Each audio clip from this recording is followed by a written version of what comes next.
edition of the Association's Journeys from our World Federation of Tourist Guide Associations.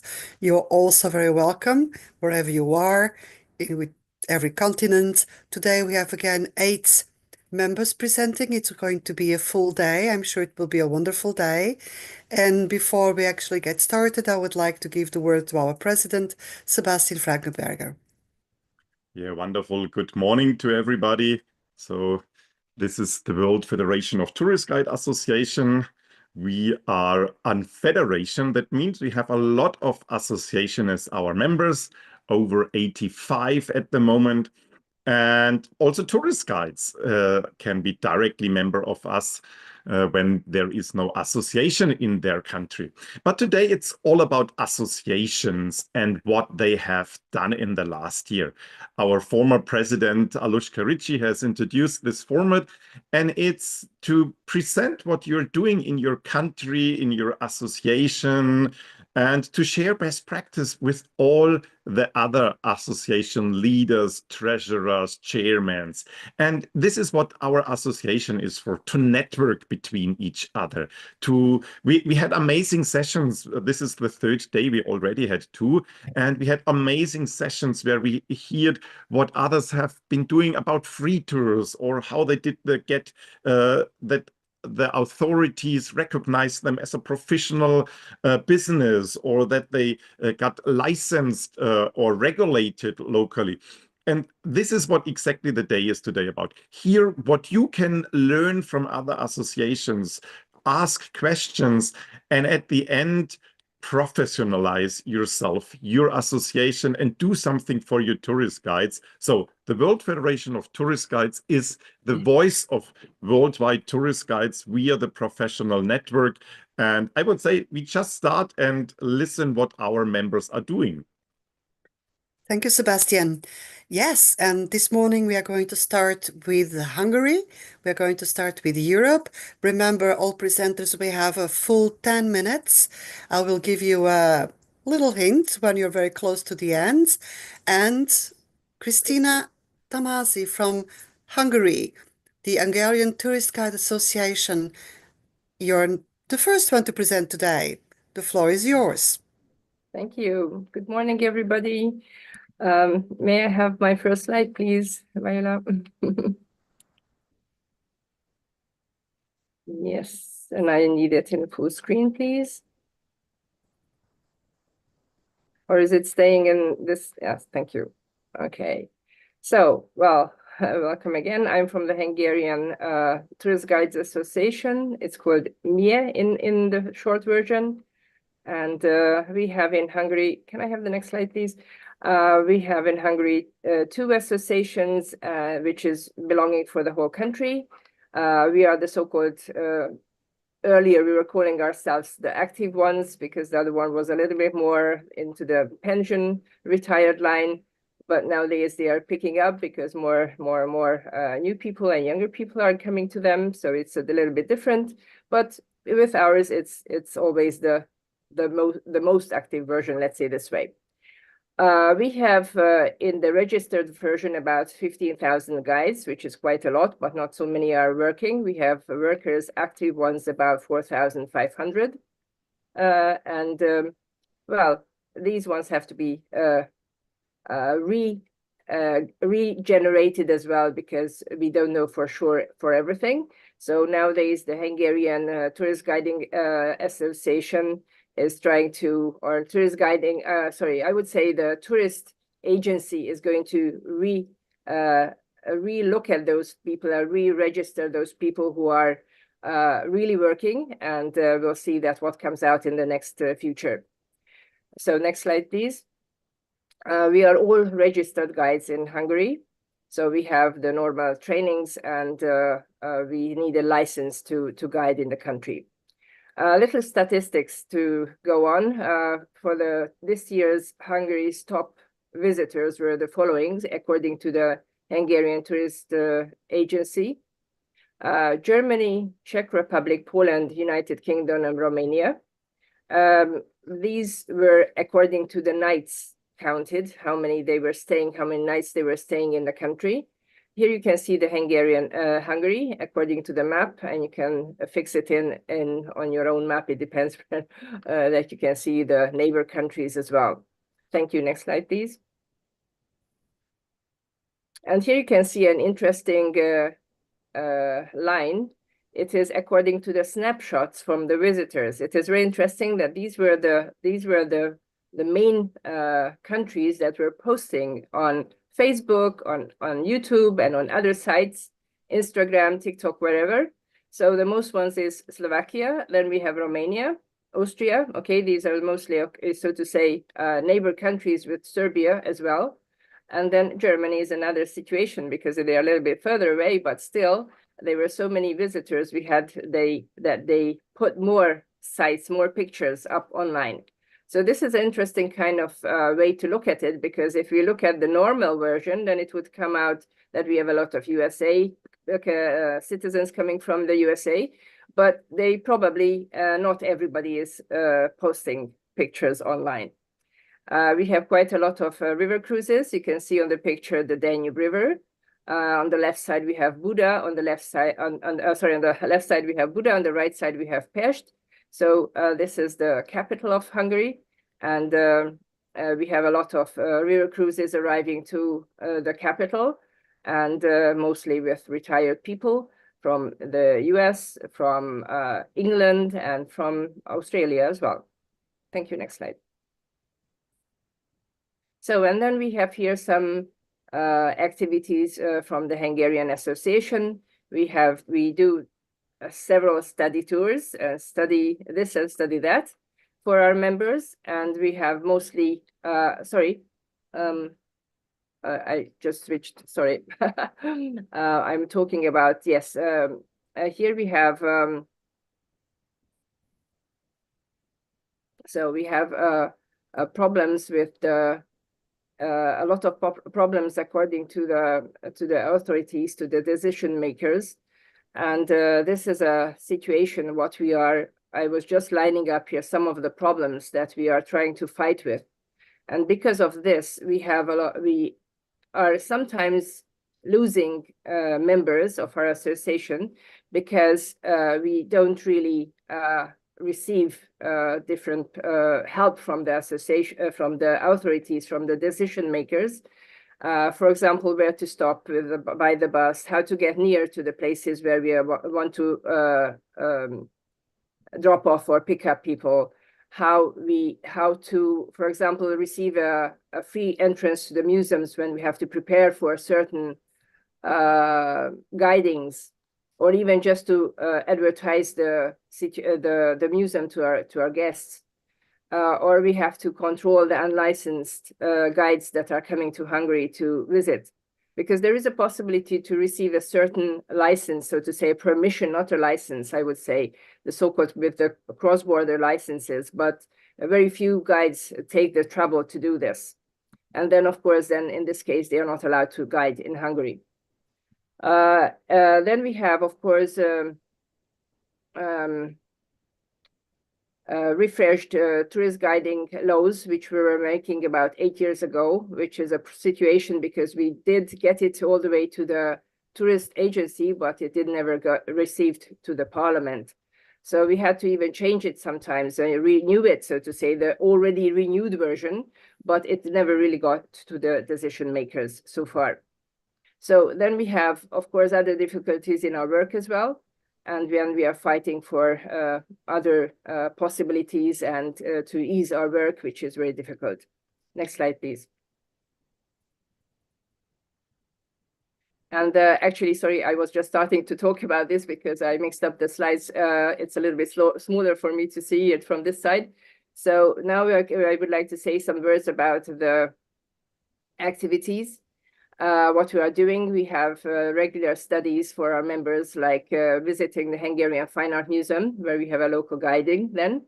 And it's easier to talk about the exhibitions when we are, because, you know, if you are standing on certain sites, then we can look out into the museums, and then we have the advertising from the certain exhibition. And then, of course, we talk about that as well.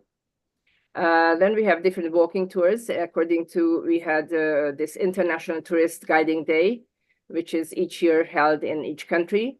and we organize their different walking tours for the public, mostly in Hungarian.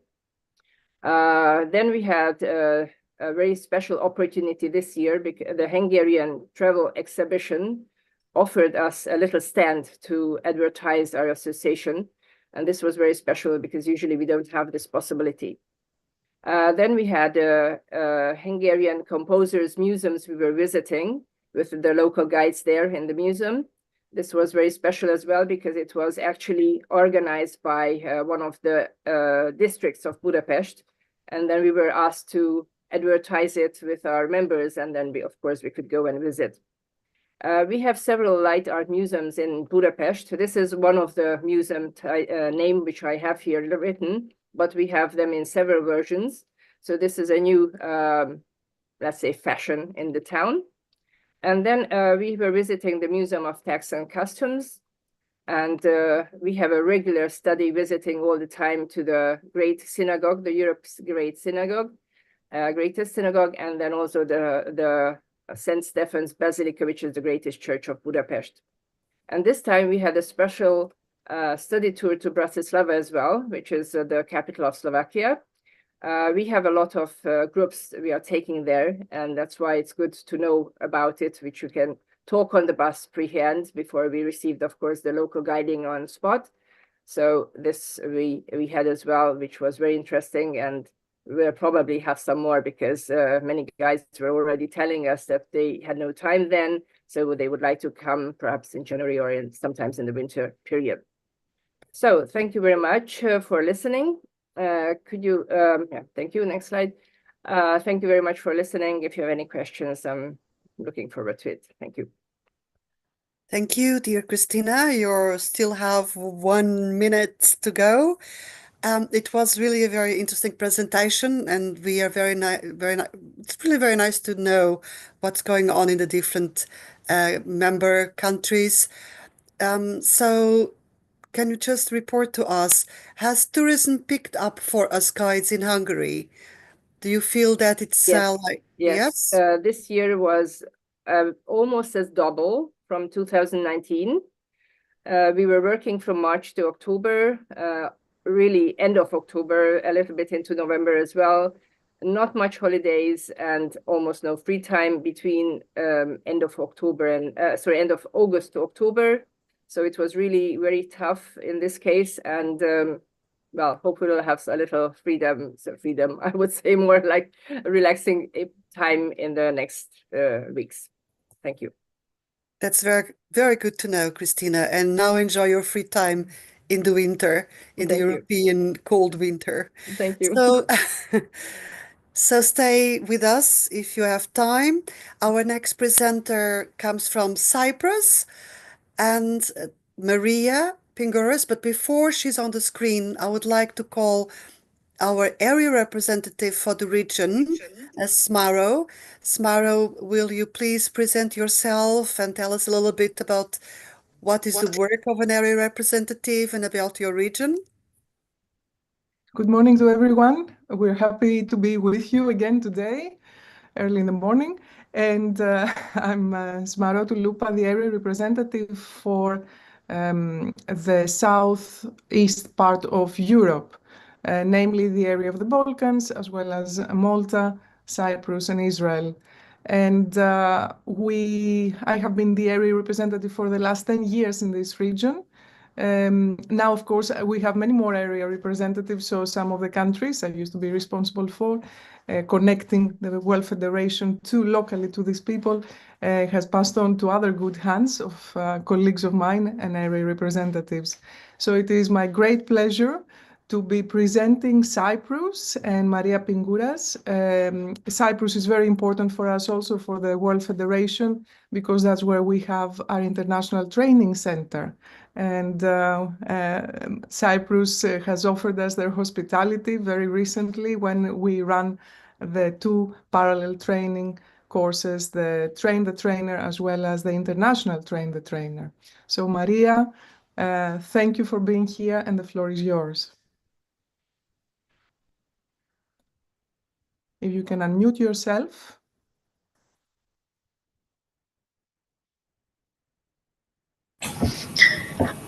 Yes. Can you hear me? Hello? Can you hear me right? We can hear you, Maria. Do Can you have you see Iman me? as well? Can you see me? No, we cannot see you. How can I fix that? Wait a minute.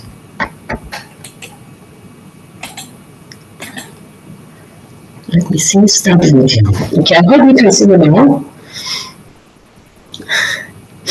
No? No, Maria, I cannot see you. We can just hear you. Yeah, but, okay. I don't know why that happens. I will try. Just a moment. Change.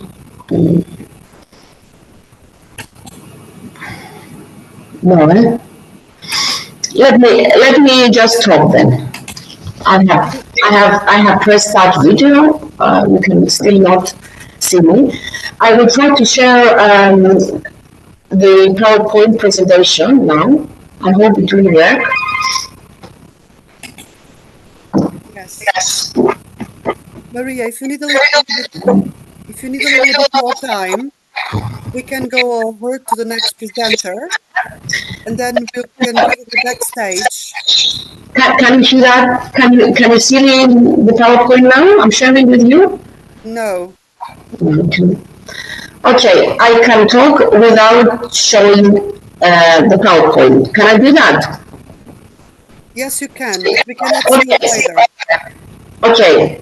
It doesn't matter that you cannot see me. You can still hear me, I hope. I would like to present to you our association's activities, some of our activities for the past year, 2024. This year we welcome to Cyprus the Executive Board of the World Federation, and they are meeting here.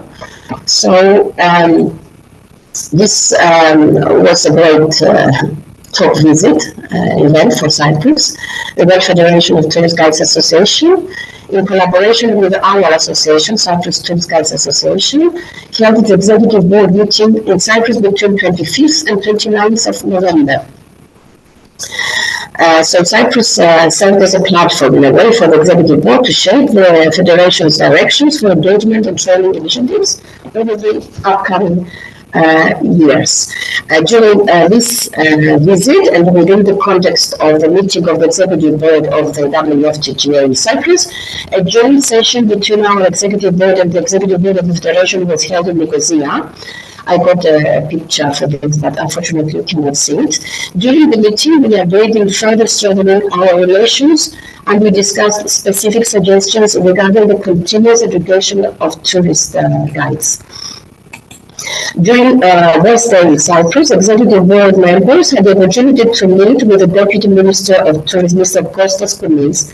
The Deputy Minister referred to the deep appreciation of the Deputy Ministry of Tourism to the contribution of Cypriot professional tourist guides to Cypriot tourism, and we assured about his support to the profession of the tourist guide.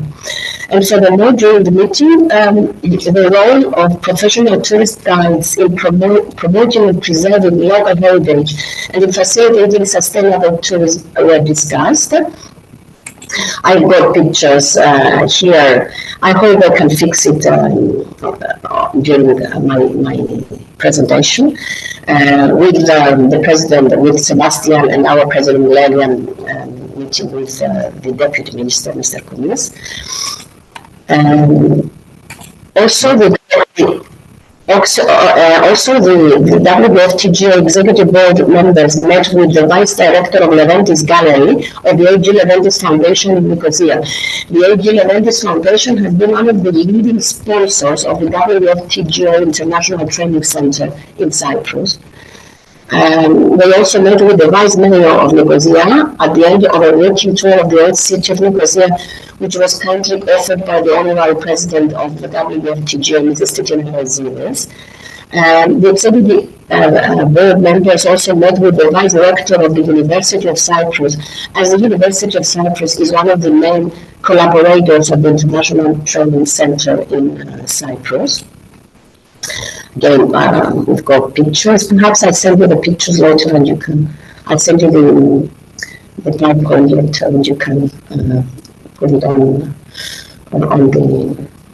the screen. Also, this year's the training and international the trainer courses took place at the WFTGA's International Training Center in Nicosia between 17th of November and 1st of December 2024. The course was attended by 15 participants from various countries and was delivered by 3 lead trainers of WFTGA from Greece, Cyprus, and Poland. The contribution of our association, Cyprus Tourist Guides Association, to the success of the course was significant as always. And there follow some pictures from the training's activities. And coming to some internal matters now, on 12th February 2024, the Cyprus Tourist Guides Cyprus Tourist Guides Association delegation had a meeting with the Deputy Minister of Tourism, and among the issues raised by our association were the increasing of illegal tourist guiding and the introduction of measures for supporting the tourist guide profession. Illegal guiding in Cyprus is a main problem, a big problem that professional tourist guides have been facing. Now, the CTGA, Cyprus Tourist Guides Association, rejected a suggestion put down by the Deputy Ministry for fast-paced courses to train tourist guides in specific languages, as this would create 2-level tourist guides, something on which the Cyprus Tourist Guides Association strongly opposes. And I hope also the World Federation does. I'm sure that it does. Also, later on March 4th, 2024, we had our General Assembly, which is held every 2 years, during which new executive board members were elected. Mrs. Milona was re-elected president, Kula Vassiliou, vice president, Zoya Anastasiou, treasurer, Maria Piniouras, myself, secretary, Elvis Stavou, Daniel Babamikhail, Hara Konstantinou, Vadiana Gobachev, Andrei Ignatiavou, members of our executive board of our association. And also in February, on the occasion of International Tourist Guide Day, which is held on the 21st of February of the year, a message was sent to the members of the Cyprus Tourist Guides Association expressing the association's wish for a fruitful tourist season for all our members. And furthermore, in the press release to the mass media, we emphasize that the profession of qualified tourist guide plays a decisive role in tourism worldwide, as a tourist guide is a connecting link between the visited countries and foreign visitors.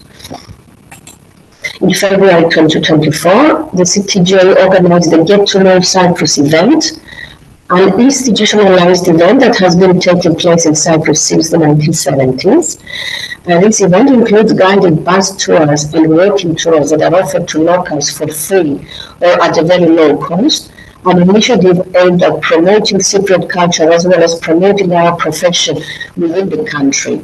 Now, this year's theme was entitled Sustainable Living. On the 27th of September 2024, which is International Tourism Day, the CTGA offered to the public a free guided tour of the Leventis Municipal Museum in Nicosia. Also, regarding employment for tourist guides in Cyprus, the year 2024 has been a good year in Cyprus regarding tourist arrivals, and there has been a 4.6% increase from previous years, which has had a positive effect on regular tours and cruise guiding, meaning more employment for tourist guides. Also, regarding domestic tourism, almost all city municipalities or major cities and tourism development organizations have established regular weekly walking tours for their visitors. This fact resonates greatly with individual tourists who use the internet, and it creates more opportunities for employment for tourist guides. Also, the Deputy Ministry of Tourism continues its implementation of Young Tourist Ambassadors Program, a program that applies to primary schools, which includes educational excursions guided by licensed tourist guides, which also creates more employment, especially during the low season. And also, 3 cultural awards.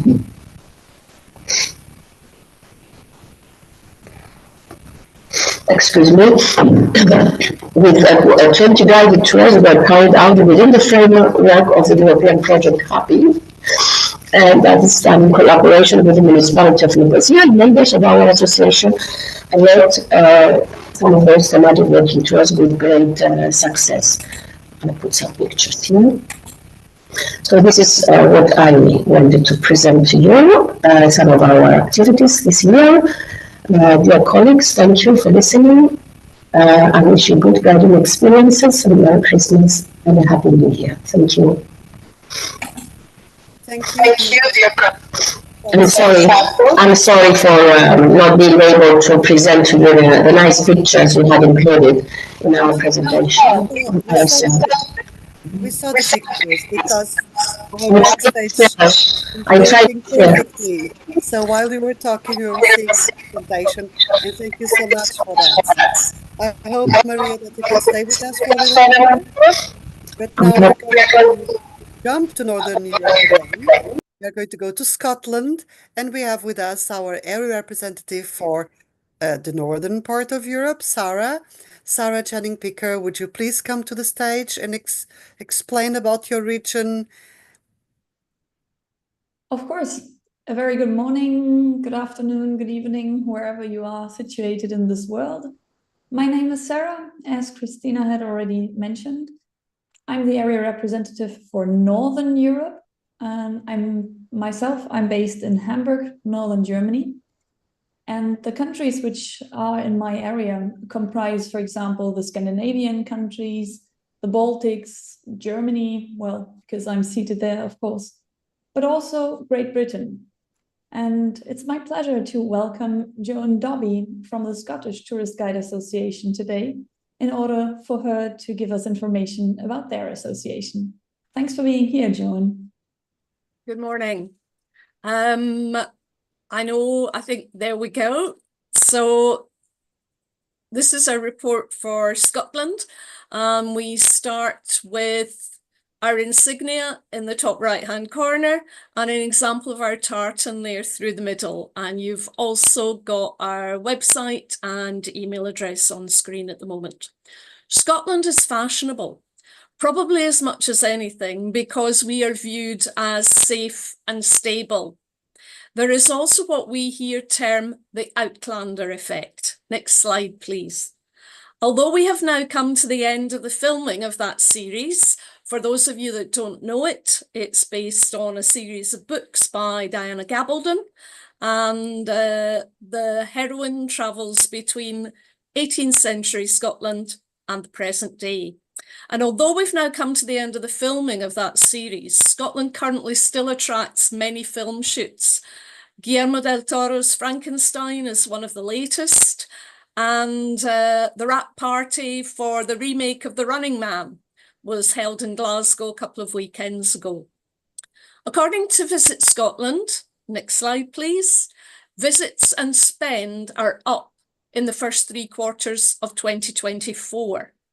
Between April and June, we have welcomed 1.17 million visitors.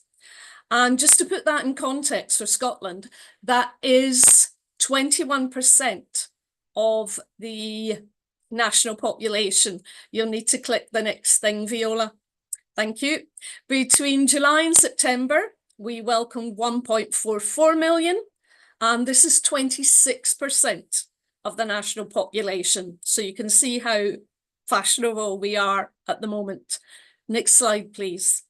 Visit Scotland research says that visitors look for 3 things. The first is authentic community engagement and tailored journeys, which is perhaps not always so easy with some of the itineraries that are produced by tour operators. And the question is, why don't they consult guides before they produce these? Secondly, they look for deeper cultural connections and personalised exploration. Again, this isn't always so easy with some itineraries, and I think guides find a particular pressure these days because of the time slots for all of the visitors, and that takes away from personalised exploration. The third thing visitors look for is responsible and meaningful experiences and events. And I've noticed some changes recently in itineraries. Perhaps they've been prompted by over-tourism in some venues, but promotional photos. There's the Royal Mile in Edinburgh looking lovely. You think, I would love to sit and have a drink in a bar here to go shopping, but tour operators never program in any time for that. And what you have there doesn't always represent the crowded reality of high season. Click again, Viola, you will see the reality of Edinburgh in August. Something else in Scotland, rather than challenges, we haven't had any big sporting events or hugely disruptive weather phenomena this year. But guides face what many would consider relatively minor irritations and inconveniences. There is, however, a cumulative effect of these nevertheless. We all know it is a fine line between the traditional must-sees, the newly included visits chosen to take the pressure off more heavily visited sites, and the media-hyped locations. A case in point in Scotland is the fairy pools on the Isle of Skye. Next slide, please. These are heavily promoted on social media. The local authority has improved access, built toilets, improved the car park, but the reality, which you'll see if you click again, doesn't always live up to the hype of photos taken through a filter. And Scotland's rapid weather changes affect what is seen through the lens. And there's a man in the centre of the photo there who looks like he's falling down the cliff. I don't know if you can circle that, Viola, for us, but he's going to make a lot of paperwork for someone. Although we don't experience traumatic weather events such as hurricanes or wildfires, the incessant grey skies and rain of summer 2024 influences the mood on board a coach, and rain has resulted in repeated landslips on some of our major roads, which impact on routes and timings. Weather also affects walking tours, requests for which have greatly increased post-COVID, both for groups and for private individuals. It is nevertheless often surprising how intrepid some tourists are, and they'll say, we're going out in it anyway, we may never pass this way again. In addition, Scotland's ferry network is under great strain. Islands can be inaccessible, which makes programmes impossible to fulfil. This is not what is expected in a developed country and is perhaps therefore less easily forgiven here than it is in some other parts of the world. On to the association itself. Our membership. Our board of directors and staff regularly attend industry events, including at the Scottish Parliament, to raise the association profile. Our current practicing membership is 485. This is made up of the blue badge members, so they have a national qualification, and if you click, you'll find out how many of those we have, 286. Green badge members who have a regional qualification, 195. The green badges were introduced primarily to service the cruise ship industry, and they reside mainly on our islands. And we have 4 yellow badge members who are guides with a site or route qualification. We also have 43 non-practicing retired guides who pay a subscription to remain members. It's becoming more difficult for us to fulfill all requests for trained guides, and not just for speakers of languages other than English. Usually we train on a 2-yearly basis, and last year, with persisting uncertainties over recovery post-COVID, we had fewer applicants for the 2023 course. In 2024, thanks to over 100 expressions of interest, we decided to begin and run an extra blue badge course this year. Shorex companies in particular struggle to find sufficient guides on certain dates, though it may be that this is partly due to the fact that their rates are below what guides can obtain elsewhere. Also, cruise ship passengers are now more savvy, and there's been a distinct rise in private inquiries for tours and for guides. For these, passengers pay less for their day out and guides receive better rates. It's a win-win all round, apart from for the Shorex companies. But they are also now reporting dissatisfaction with some of the excursions that they offer. Perhaps the quality of the guiding, if they're not STGA guides, is a factor. And perhaps our guides can in future use this to get better rates from Shorex companies. Last year, I mentioned Aberdeen's new cruise terminal. So just to let you know, this year they saw over 50 arrivals and are expecting an increase next year. Next slide, please. International Tourist Guide Day. In Glasgow, the branch partnered with a team who organise and support health walks within the city in order to encourage well-being, exercise and making connections. The venue we chose for the walk was chosen because it had both built and natural attractions to fit in with the WFTGA theme. The river flows close by and it was easily accessible by public transport. Refreshments were provided later on at a local cycling charity cafe. One of our Edinburgh members, who's also a Blue Badge guide for the north of England and Yorkshire, organised a litter pick at a viewpoint on the Scotland-England border. The result of this collaborative operation, with both Scottish and English colleagues taking part, was 30 bags of rubbish collected. For CPD, we encourage members to continue to engage in a programme of varied CPD activities with regular talks and visits to venues of local and national importance. And finally, a bit about our market. Final slide, please. International holidaymakers remain the STGA's main market, with the biggest groups of overseas visitors continuing to be from the US, Germany and France. Asia has now bounced back and our Japanese-speaking guides are more gainfully employed. And of the 4 countries in the UK, Scotland appears to be the most popular. And a report just out this weekend suggests that this may partly be thanks to how the Tartan Army, who are our football supporters, behaved in Germany during the Euros tournament this summer. Thank you for listening to Scotland Report. No, thank you, Joan. It was amazing. Thank you so much. And I'm a huge Outlander fan. What can I say? You have to come and see all the locations, Christina. Yes. Okay, so we have a slight change in our program. We are going next to Spain. And in order to introduce the region, West Europe, we have with us our area representative, Elga. Will you please come on stage and introduce yourself and your area and our Spanish colleagues? Good morning, everybody. Bonjour, buenos días. I'm the area rep for the western part of Europe, Spain, Italy, Switzerland, Andorra, and some countries in South America. So what is my work as an area rep?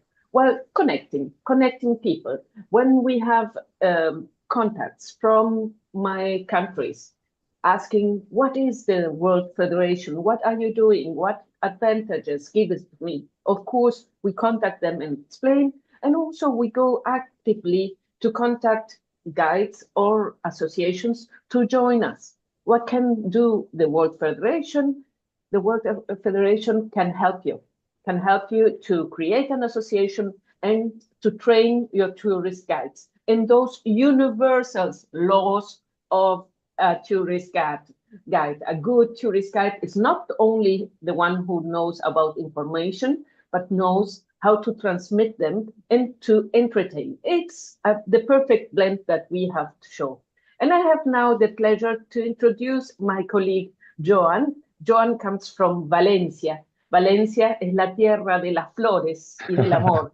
Is the land of the flowers and of love. Is a fantastic tourist destination.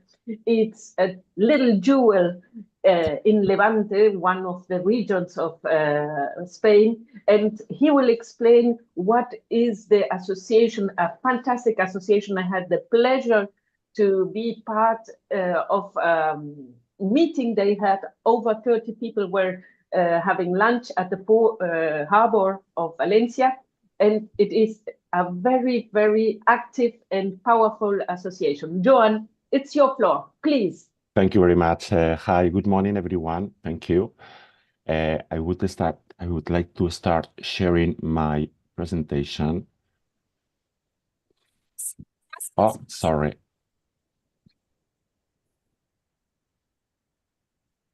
Well, okay, so hi again. My name is Joan Suits. I'm the current president on the Land of Valencia Guide Association, Tourist Guide Association.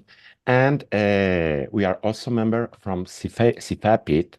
CIFAPIT is the confederation of all the associations of tourist guides in Spain.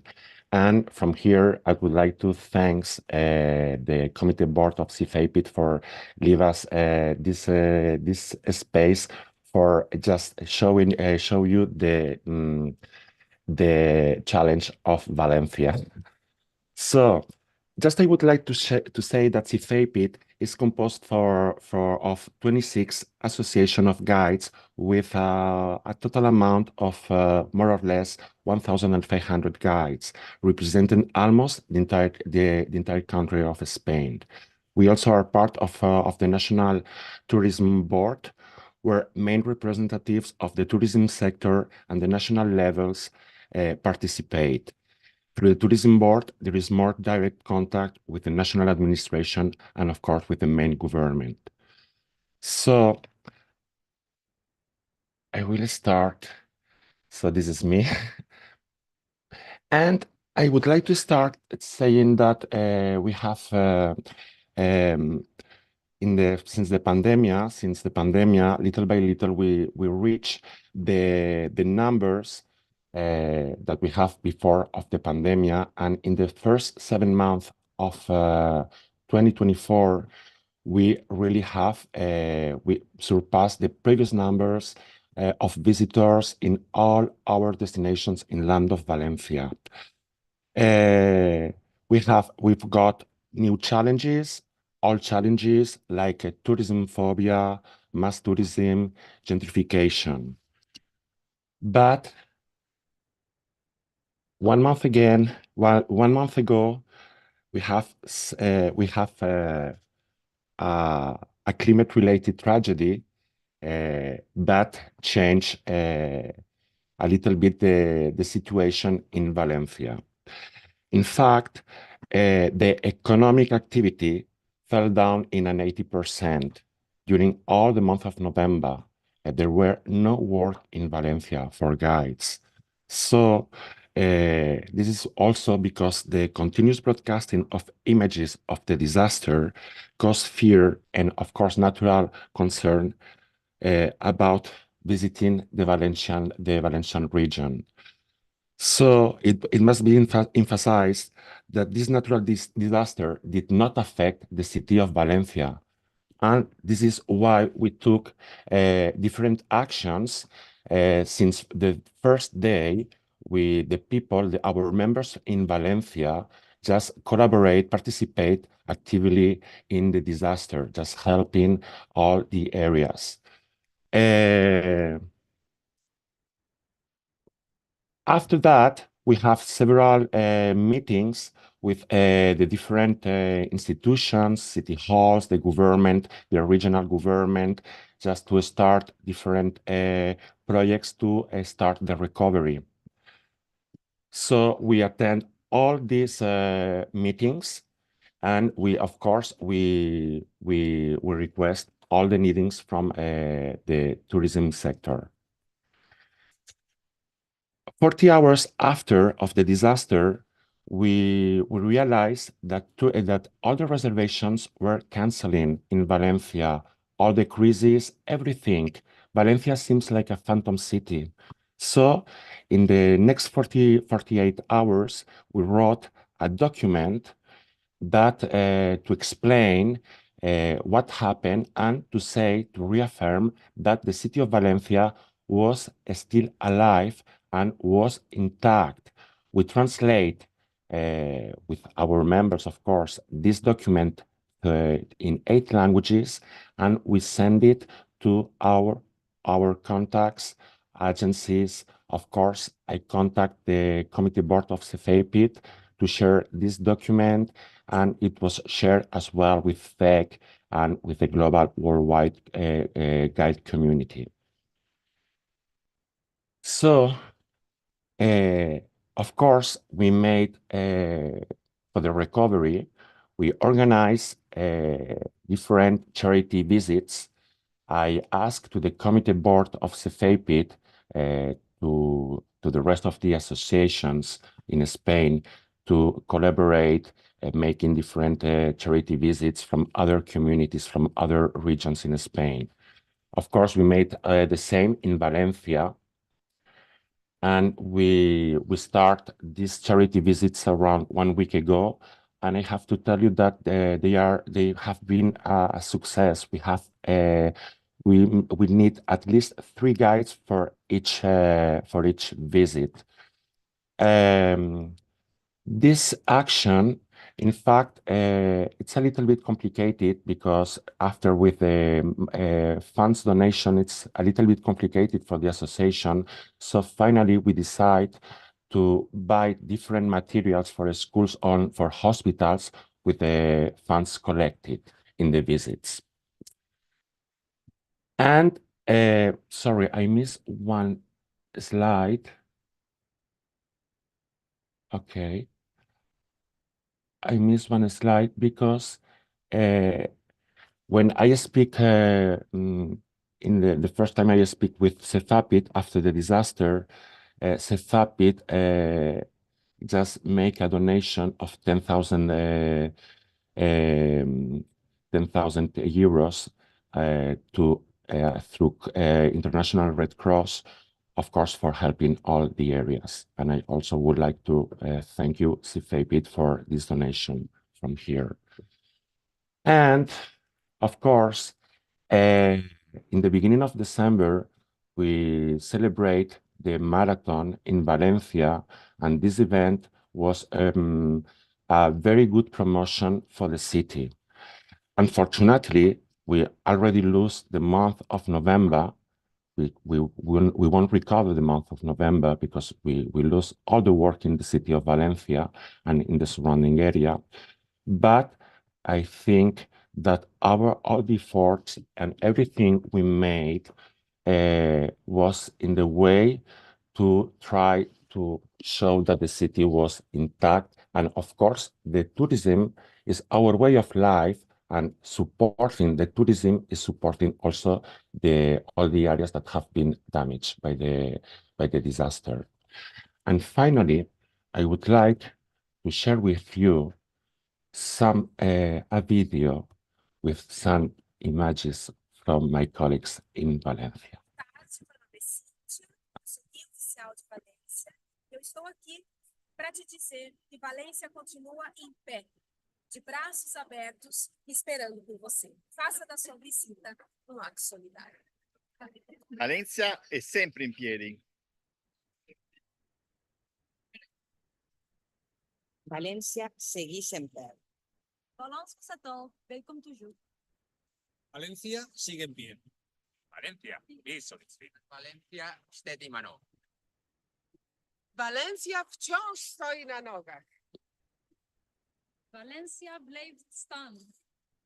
Valencia, tu y será. Valencia, Valencia sigue en pie. So, from Valencia, I would like to thank you, all the global associations, CFAPIT, FEC, and the World Federation, just to make these fantastic spaces to share experiences. And I hope that our experience in Valencia will serve to the global community, just in case we have other problems like the one we have in Spain 1 month ago. So thank you very much. And I hope you will come to Valencia very soon and you will discover our beautiful city and you will see that Valencia is intact, is still alive. Thank you very much. No, we thank you, John. It was most inspiring and really a tribute to what guides should be, resilient and hoping for the better future. And thank you as well to our colleagues from CEFAPIT for, being such an extremely helpful body contributing to the development, continuous development and support of our Valencian colleagues. So we wish you all the best for the next year. And we thank also CEFAPIT, our member. So thank you again. And now we move forward. We have with us our colleagues from Kazakhstan. So completely different setting, but now we would like to welcome to the floor our colleague Hussein, who is a little bit sick. Thank you so much for being here in spite of your health. And will you please, Hussein, introduce yourself and your region and our Kazakh colleagues? Hello, everyone. Apologies for my voice, but it was very important to me to be there for the association journeys on the last day. My name is Hossein. I represent 11 countries in Asia West, including 5 countries in Central Asia, specifically Kazakhstan, which is not only a great country, but also an important association for the World Federation, where there have been many involvements, either through associations or through trainings. Thank you very much, Janar, for being here. I leave the floor to you. Thank you very much. Good afternoon, good morning, or good evening to everyone, because we are in a different parts of the world. And I'm very happy to represent Kazakhstan Tourist Association. We have 2 full members from Kazakhstan represented in WFTGA family. One is Kazakhstan Tourist Association, and another one is the Guides Association. We actually this year completed 5 hot courses in Kazakhstan in 2 big cities.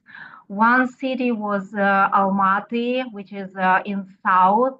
And the first time we conducted a hot course in Chinese language, in Mandarin language, because we have a lot of guides working in Kazakhstan. They are Kazakh citizens, but they came from China to return to their motherland. And that was very crucial, and that was the first time when Kazakhstan accomplished, and we tried to support large number of guides working in Mandarin.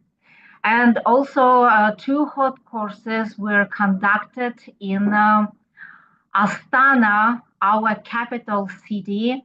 And it is not actually the first time we have hot courses in Kazakhstan. They were conducted in 2016, 2019. But as Kazakhstan became one of the new destination and the new emerged destination, and we have increasing number of tourists, and we need to comply with international standards to prepare professional guides. So these hot courses, which were conducted this year, were very successful, and we are now planning for the next year to have the same hot courses, but we try to now expand in 3 big cities. So we are working very closely with the National Corporation of Kazakh Tourism, and also the regional, for example, Almaty Tourist Department or Astana Tourist Department, they support very well. And also as a Kazakhstan Tourist Association, we support guides, we support those who are working in tourism industry. And this year we have successfully completed Olympiad for the best tourist industry employee, and our guides actively participated in that Olympiad, and also they were given the big good prizes. We a new association to be part of WFTGA, and we try to support our guides. And also with this big move that we've made, we also start attracting a lot of members to our associations, because at the initial stage, especially after COVID, our association was challenged to get new members. And now, as we have this active work, and people see that what we do, and they are getting more interested in to be in the professional community. And also, as in the Kazakh Tourist Association, from the beginning of 2024 and till December, we have local events, and we actively participate in different kinds of events which are organized by government, such as exhibitions, such as signing the memorandums, and to attract tourists to our region, and also to work with the principles of sustainable tourism, and almost like every year we have the trainings on sustainable tourism for guides and for different tourist industry staff who are involved. So this is the brief introduction of our association journey in 2024, and I know that we are just starting, so we believe that these first steps will bring us to something very big, and try to accomplish all goals which we set up for the next year. Thank you very much for giving this opportunity to introduce Kazakhstan Tourist Association as a member of WFTGA. And I am Jana Argabit, active guide. So happy to be with you. Thank you. No, we thank you, Zana. It was really so amazing to have us with you, and we know that Kazakhstan is making a huge effort to train their guides and to deliver according to the WFTGA standards and what we want to have worldwide as the best practice for all tourist guides, you know, not just academic, but also the soft skill and hard skill trainings for guides. It's really a pleasure to have you with us. If you can, please stay with us a little longer. We are now coming back to Europe, and I will like to call to the front stage our colleague Saber, who is the area representative for Europe, as well as Elga, but is more focused in this part of the world, because next we are having Slovenia presenting. So Saber, if you're there. No, it's Elga. Yes, good morning. Sorry. If I have to introduce Switzerland, I would love to be the person. I'm the area representative of Switzerland, and I had the very nice opportunity to meet actually Eva, our next presenter, as she was part of the trainees in Cyprus. We have a training center of WFTGA for tourist guides that would like to become trainers. And this is the case of Eva. Eva is part of an association in Switzerland.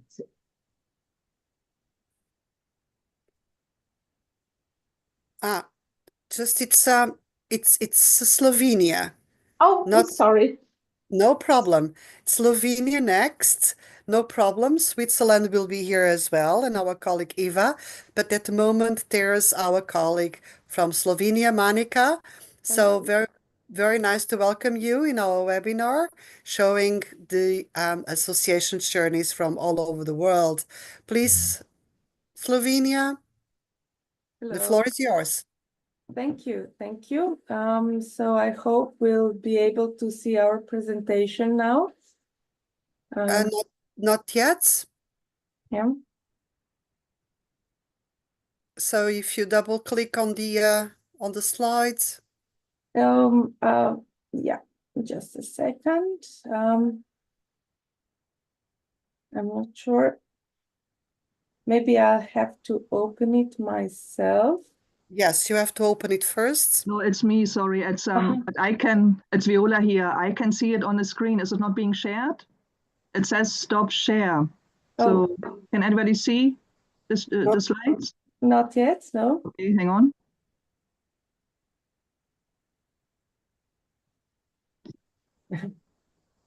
So gonna.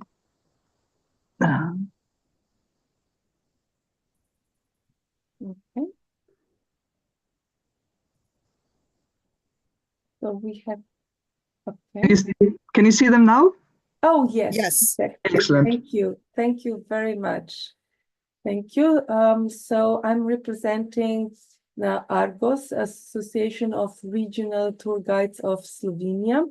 And well, our year was actually quite busy. We started early this year with the annual meeting where we joined either in person or via Zoom, as we're joining now. So we're using new technologies, and yeah, we can start with the first slide here. The thing is that we are working with different in different fields. Our main issue is to be present, to be able to make our profession known to the general public, to show them the importance of the tour guides. Also, our main issue is also to just to adhere to the standards and to be better every year. So in this way, we also always have more and more education within our society. As you can see, our society has more than 70 members from all regions of Slovenia. It's not just based in the capital, but we are all professional and licensed tour guides that are working in many different languages, more than 13 actually. And we are also receiving new members every year, and also keep on monthly meetings, not just a yearly assembly where we discuss the projects of the overall year, but also we keep on meeting in different areas of Slovenia. We're trying to do that as often as possible. Yeah. I can go to the next slide. So the focus of this year, of course, was as I mentioned earlier, the education and new trainings. And the thing is that we are trying to get new knowledge through our own members. So we are organizing different excursions throughout Slovenia. It's either 1 day or 2 day excursions. And we are also on a personal and on a society level, organizing new education and receiving new licenses, like for example, for different locations, different destinations, museums, and so forth. Also, we are very big on the promotion of our work. So this is done in the many different areas. It's either through some material, promotional material. We are updating our website. We are also working with local media. This is, for example, the picture from the, but can we go one slide back, please?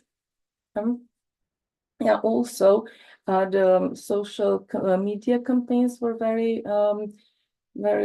important, and also we are trying to work with the public,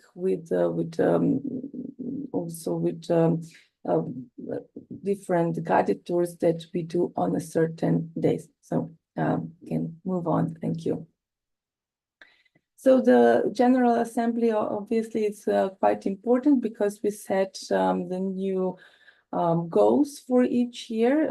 This year we also had a lot of goals as promoting our work through International Tourism Day and International Day of the Tour Guides. And also we are working a lot with the tourist boards of Slovenia, of some local tour boards as Ljubljana and so forth. We're trying to work as much as we can with Ministry of Culture and tourism, also in order to prevent unlicensed tour guides that we are observing more and more in Slovenia in different destinations that are guiding without a license. Okay, we can continue. Also, our members, the president, Mateja Kregar-Briha and Urša Srež, they were both present at the convention in Sicily, in Italy, where they were working with other members of the society. And we're hoping, of course, to also be present at the next meeting in Japan. We are also very active on a European level, so our society is present in international societies, as you can see. Yeah. Okay. Then we can continue. Yeah, on 27th February, celebrating the International Day of Tour Guides. We were also quite active with a lot of guided tours all over Slovenia. We organized them in a different manner. It was either live on spot or also online. And we also did a lot of hybrid tours. So it was done in both ways. And with this, we are trying to give not just foreign visitors to Slovenia, but also our local population sense how important guided tour with the licensed guide is, because even though on 27th of February, a lot of people who join in these tours are locals. They see the value of a guided tour from the licensed guide, because even though you think you know the city or the destination well, you get to see more, you get more value from someone who is specialized and is a professional guide. Yeah, okay. Continue. So the important thing is also to be active in a different way. This year we were really successful in getting funds from a local tour board, or in this case, municipality of Ljubljana, to organize 2 events. One was the seminar, actually a symposium on woman poet Ada Škarl, to also contribute to the cultural tourism in Ljubljana. And this was, I have to stress this out, this was already the 2nd symposium of this sort. So it's becoming a tradition. Last year was also woman poet Lili Novi, and this year was Anna Škarl. So we're trying to get funds from the city in order to promote certain cultural aspects of the city. And also quite important, since Slovenia is in general a very green country, so also Ljubljana, as it was the green capital of Europe in 2016, is still promoting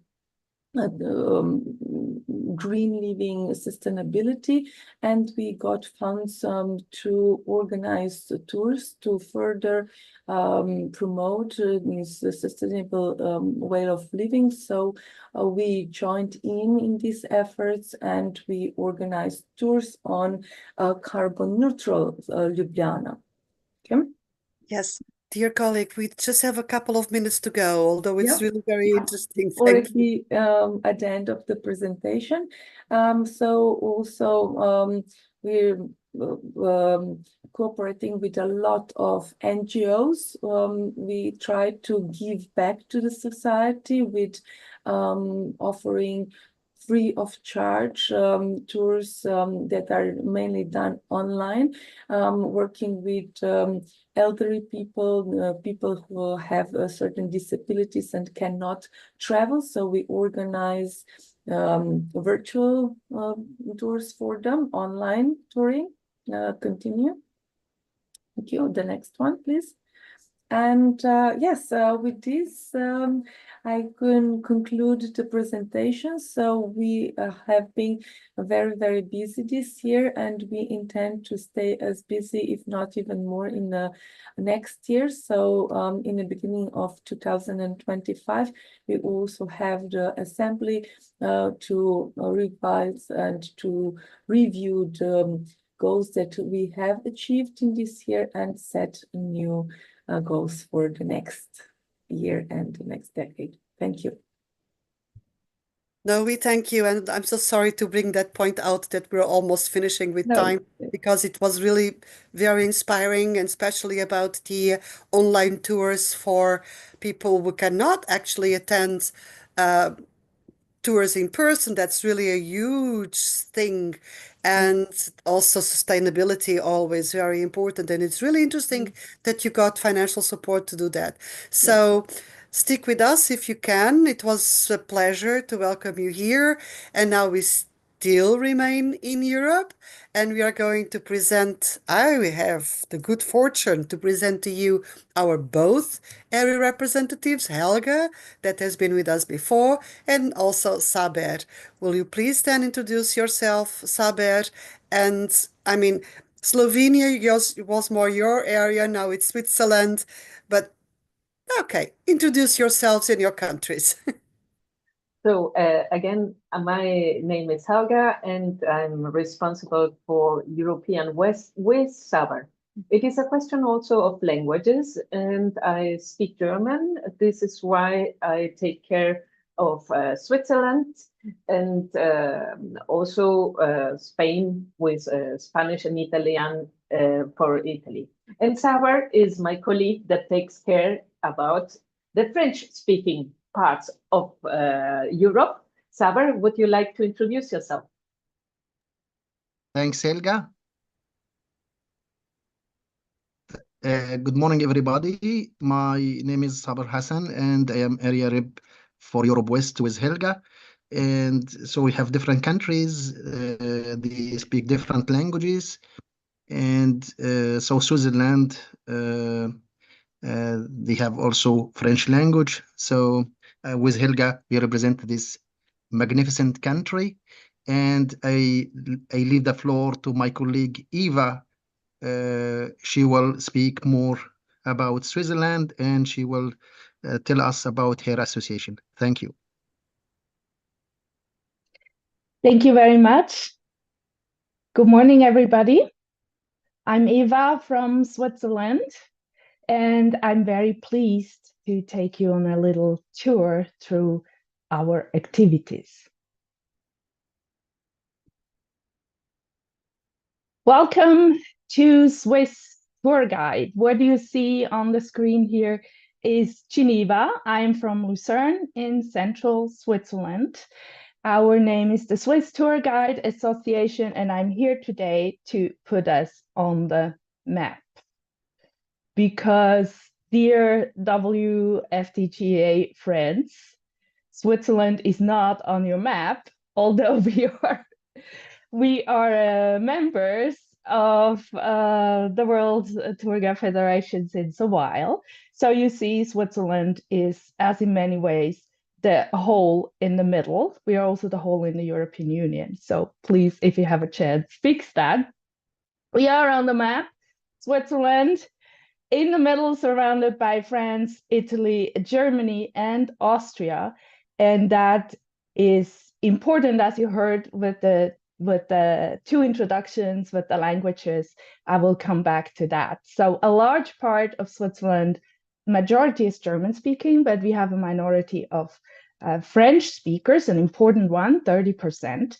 And so for our activities, it's a big challenge because we have to integrate all the different languages. So what you see, our main activity for our 131 members at the moment are actually our training days with a thematic focus every year in spring for 3 days. You see, this year we had 3 days about the topic of the Romans in Switzerland. And as you already see with the title, so we always have these training days in 2 languages, which means double organization. Just to give you an idea, so this is Switzerland. The orange is the German speaking, green is the French speaking, and just to complicate it more, you see the purple down here in the south. That is Italian speaking, and then we have something going on in the east here. That's just 0.5% of people who speak Romansh, a very old language, basically a type of mountain Latin that survived there. So we try to always have the events in the German language and one of the Romance ones, because it's easier for Italians and so on to understand French. But we always organize it in the 2 languages. And I would like to show you images from our last event. So here we had a city tour, one of the 2 parallel city tours, that was the German one, in Vindonissa, a city with Roman roots in central Switzerland. That also means all the lectures here by the local archaeologists in 2 groups. And so because we have these language issues, although many people speak both languages, although there are some who don't, especially also members who move to Switzerland from other countries, team building is very important for us. So we had activities, we went back to the life of the Romans, and now I hope very much that the video is going to play.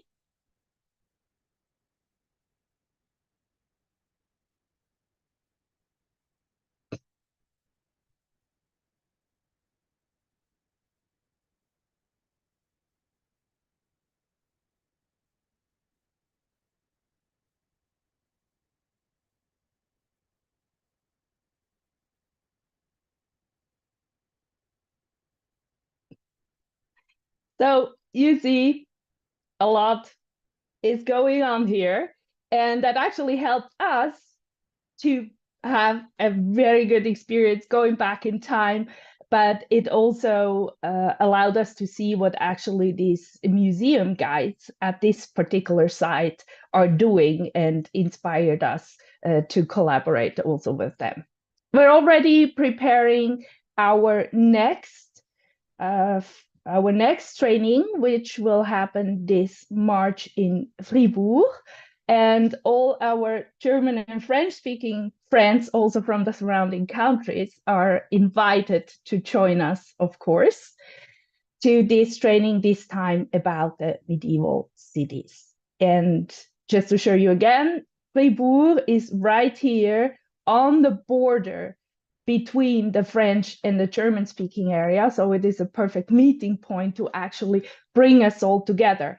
And that is also the goal of the association, because we are not only not on the map here, we are also not on the map, let's say, in Switzerland, because believe it or not, tourist guide is not an official profession in Switzerland.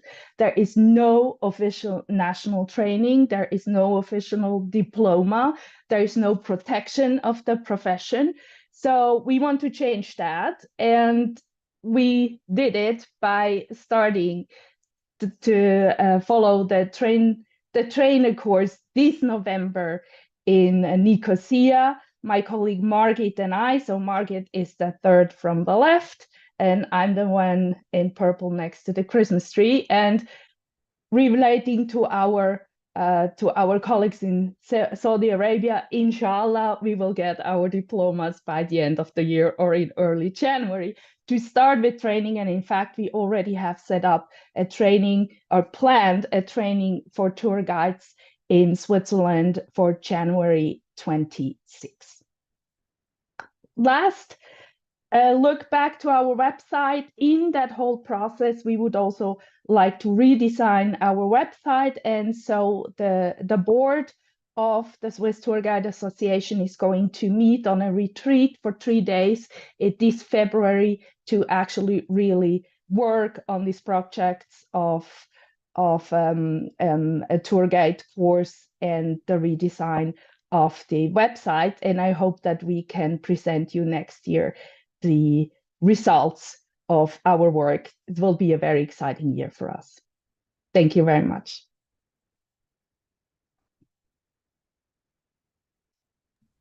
So absolutely, Eva, we are longing forward to the results.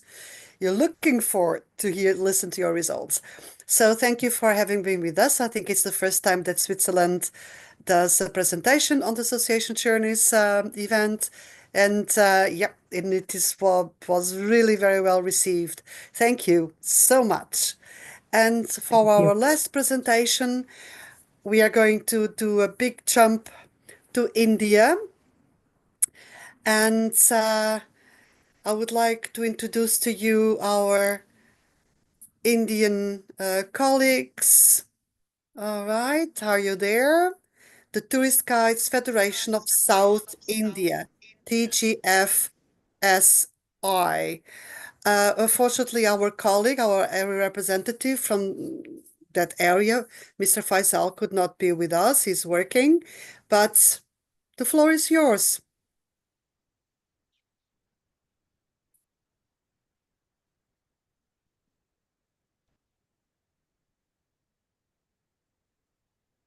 Namaste to all of you. I hope you can hear me. Yes, we can hear you. Okay. Namaste to all of you. My name is Jay Chandran. I am the president of Tourist Guides Federation of South India. It's one of the largest tour guides federations, organizations of national guides in the southern region. India is a big country, so each region has got our own different guide federations, because we have got several different states, and it's like traveling from one country to another, different languages and different lifestyles and all. It makes India so different. And we have started our journey from 2007.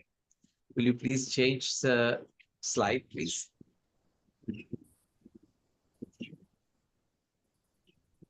2007, we have started as a small group of regional level licensed guides from India Tourism from 3 different states of southern India.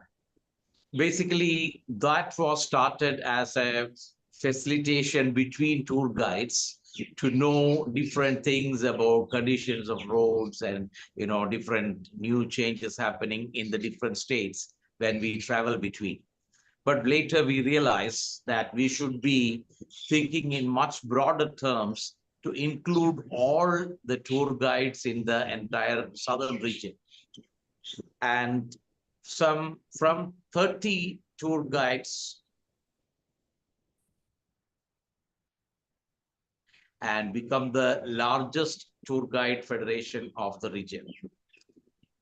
One of the major reasons for our formation of this organization is to find a platform for all tour guides in the area to communicate with each other, as well as to share their experiences and knowledge between us, so that everybody could be able to do their job very well.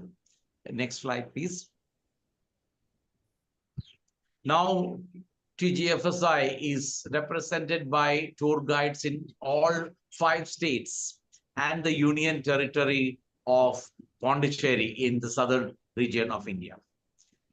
And we also decided to include all the tour guides and to provide enhancement programs which all the senior tour guides can help the people who are joining new and also who needed help in finding new challenges coming on their way. So we have started organizing interactive programs among tour guides, our members, in all the different states. That was our small beginning.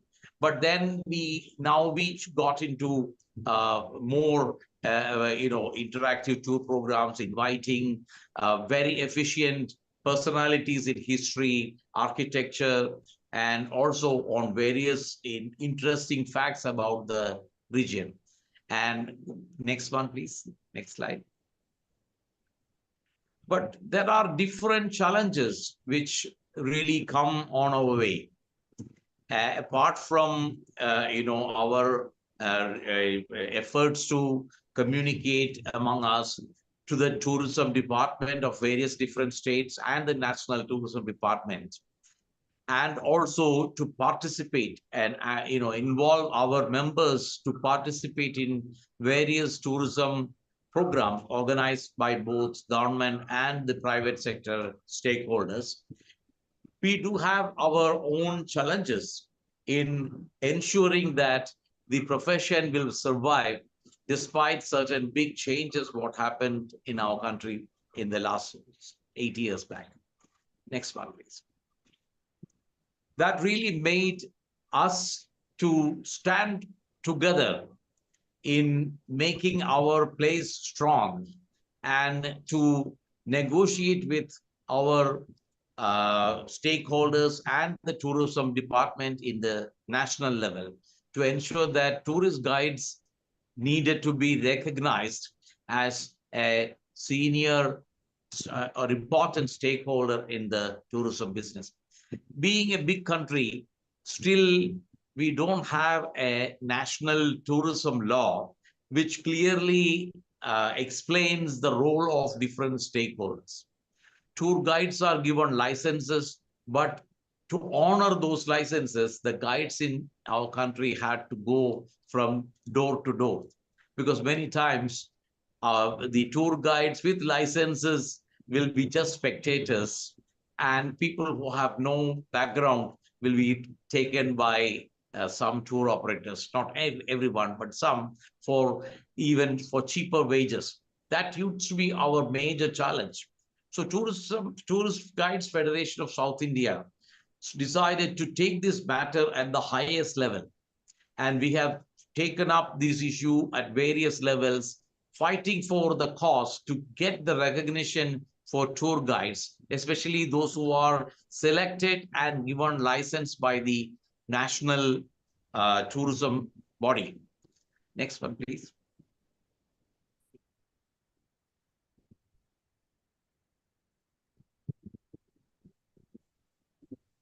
The new changes which was brought in 2013 really made us into a big trouble, because in India, tour guides were selected through a very serious process of selection, and the minimum qualification was set as a graduation from university. In 2013, the new law brought, and they decided to give the selection to everyone who passed a +2 grade, which we call as an undergraduate level, and through an online selection process, and decided to allow them to work as tour guides anywhere in India, which really was a challenge, because there are many of us who work here for more than 35 years as tour guides in the country, were left with no choice but to approach the Court of Justice for establishing our rights. Next, please. Though we could not, fight and win completely, but we were able to ensure that some of the key points in our rights could be established in front of the law. That made the government to amend some of the decisions what they have taken. It was a great fight between all of us, both through court and outside the court. We had to collectively mobilize several thousands of rupees. In fact, ourselves itself spent more than ₹500,000 just for fighting our case. But now they have recognized us as the licensed tour guides, and the selection process have been made much more serious way. Not completely that we have won, but the unity which we show as an organization really made the entire guide community in our country found that this platform is very much in need. And that was one of the major achievements of our organization in the recent past. Apart from that, when the pandemic came, another challenge was to keep ourselves entertained even while we were locked up in homes. India had one of the longest lockdowns and had to be at home for more than 6 months. And then still it take another couple of more years to start tourism back again. And most of the Indian tour guides are totally dependent on the work what they get. But we decided to keep ourselves enlightened and entertained.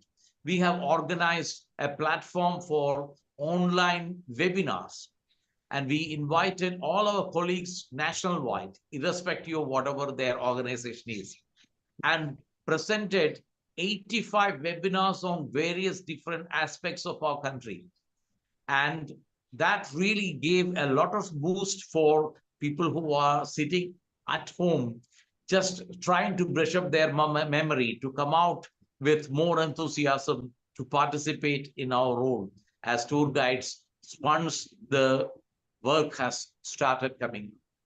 We also found that it is important to keep our online presence so that anywhere in the world, a guide can be booked from India. So that we created a platform for all our members with an online presence and can be booked through online. Next slide, please.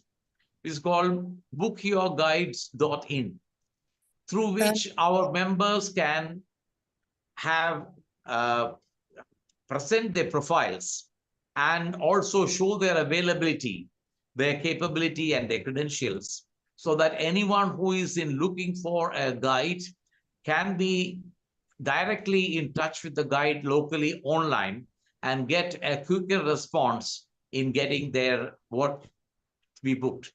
Next slide, please. Dear colleague, just to tell you, we have a couple of minutes to go. Okay. And we organized our annual meetings in all different states in the southern region, so that it will be a new thing for many of our colleagues who have not been visited, so that also enhance their capability to do guiding in those states too. We regularly organize and participate in various tourism programs organized by both government and private stakeholders. Next one, please.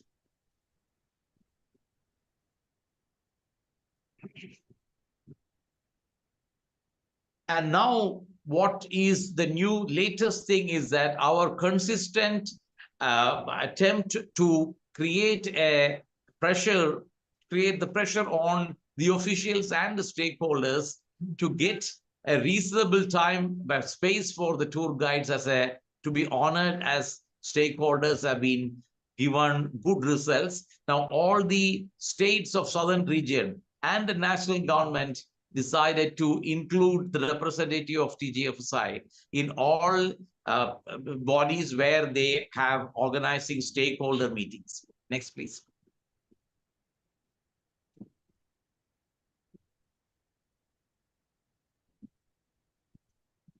This was, though we had a tough time with the new challenges coming up in the changing of the selection procedure, more people are allowed to get in without license. Also now is one of the challenge which we are trying our best to ensure that everybody wear their licenses on work and everybody interact with each other so that we all know and kept updated with the latest updates on what's happening on the field. And definitely we are sure that our participation with WFTGA will enhance ourselves, and also we can contribute in various programs organized by WFTGA. Thank you very much for your patient listening. Thank you. No, we thank you. It was really amazing because, of course, the challenges we have as tourist guide professionals are often the same, but it's really that's why we are here, to share how we tackle with these issues. Our strong association is paramount if you want to be perceived as a stakeholder. And from your presentation, I understand that you have done just that. So, and that's the reason why we are here. And please feel free to call on us, WFTGA, if you need some support from our side. The same, of course, to our colleagues worldwide, because being part of a wider organization may give you that just final touch in order to be listened, because it's not just you, it's a worldwide organization backing you up. So thank you all for having been with us, not just our associations from today, but all the other ones that joined us last week. And now I see our colleagues, my colleagues from WFTGA. We are going to close this session. We are going to close the association journeys for 2024. And I would like to say I'm even moved because this has been quite a week. It was really amazing to listen from colleagues from Australia, as far as India, the United States, Europe, Peru. I mean, it was something. So goodbye, everyone. And now I'll give the word to our colleagues. Maybe I will start with James, who was our backstage wizard, as well as Viola and Kapi. Hi there. It says Sebastian, but it's really James. Sebastian would never wear a pink shirt. So thank you to everybody for attending. Thank you to everybody who presented. Thank you to all our area reps. I'd like to reach out again and ask anybody out there who is a member and everybody who's presented, could you please email me at james@wftga.org? I'd love to feature your association on our Member Monday. It's a big thing. We really want to promote you and what you're doing. That's number one. Number two, anybody who is an official trainer with us, could you please email me, because we'd like to promote you as well. Social media is one of the things I do, and the more we can do to help you is helping us. Thank you very much to everybody, and also a very big thank you to Christina for putting so much work in organizing this. Thank you to everybody from Southern Chile.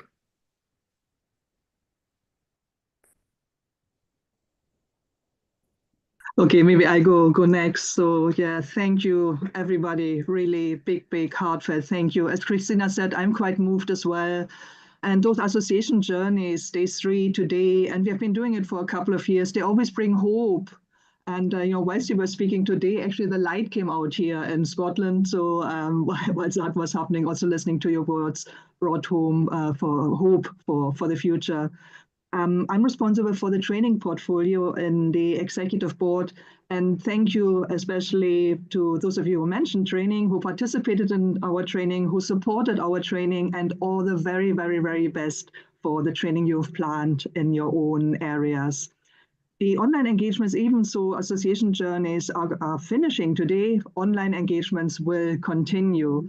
There's a Meet the Board in January. So again, James, and I think Christina, our Vice President, might be at that one. And for the trainers and our area representatives. So again, lovely to have our area representatives introducing everybody. There will be some informal, festive engagements as well. Trainers are meeting this Thursday. And then I really hope, the last thing I'm going to say, that I will see many, many of our trainers in person in Malaysia for our first ever trainer convention, which will happen in February next year. So there's a dedicated Facebook page for it, and also our trainers, you can read in Training Matters, our monthly bulletin about it. And if we have capacity, dear colleagues, members of WFTGA, if we have capacity to welcome others who maybe want to become trainers, we will open registrations for the trainer convention in January to the broader membership. So let's see how it happens. And Malaysia spoke at the second, I think, of our association journeys. So best wishes to Malaysia as well. I know they're working very, very hard. Sabah Tourist Guide Association, the other STJ, Sabah Tourist Guide Association, with Roger and Grace there. So again, all the very best, and hope to see you soon. Am I the last to talk? Well, yes. I would like to say that this last week has been great. We have been traveling around the world with you. Thank you very much. They have been great journeys. And let's hope that next year, we're going to have many more associations joining. Thank you very much, all of you. And Christina, you've been a great hostess, even for us. Thank you. Not at all. So enjoy the end of this year. It's almost coming to an end. We'll meet again in 2025, I'm sure. Have a great year ahead. Bye-bye, everybody. Bye-bye.